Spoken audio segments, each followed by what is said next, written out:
शाम के ठीक 6 बजे मैं ऑफिस से निकली और बस स्टॉप की ओर चल दी। जब मैं वहां खड़ी बस का इंतजार कर रही थी तो मुझे अजीब सी घबराहट होने लगी।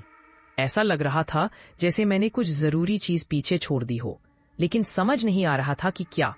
शायद कुछ नहीं है, मैंने खुद को समझाने की कोशिश की, लेकिन कुछ तो था जो मुझे परेशान कर रहा था। वापस जाकर जांचने का मन हो रहा था, लेकिन मैं बहुत थकी हुई थी, बस घर जाना चाहती थी। जब बस आई तो मैं बाकी यात्रियों के साथ चढ़ गई। हमेशा की तरह सारी सीटें भरी हुई थी। मैं हैंडरेल पकड़कर खड़ी रही, जबकि बस झटके खाती आगे बढ़ रही थी। मेरी पीठ पीछे खड़े एक आदमी से टकरा गई। मैंने माफ कीजिए कहा, लेकिन उसने सिर्फ नजरें फेर ली। जैसे जैसे बस ऑफिस से दूर होती जा रही थी, मेरा यकीन और पक्का होता जा रहा था कि मैंने कुछ जरूरी चीज वहीं छोड़ दी है।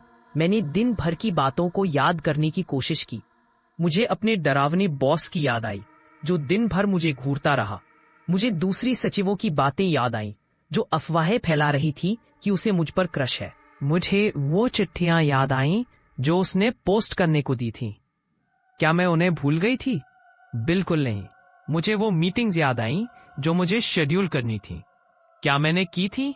हाँ, बिल्कुल। मैंने दिमाग पर जोर डाला कि शायद कोई सुराग मिले कि मैंने क्या भूल किया है। मैंने खुद से कहा कि घर पहुंचकर बेहतर महसूस करूंगी, लेकिन बेचैनी जाती ही नहीं थी। मैं अपनी बस स्टॉप पर उतरी, लेकिन जब अपने घर की गली तक पहुंची तो आखिरकार हार मान ली। अब और नहीं सहा जाता, मैंने सोचा। ये बात पूरी रात परेशान करेगी।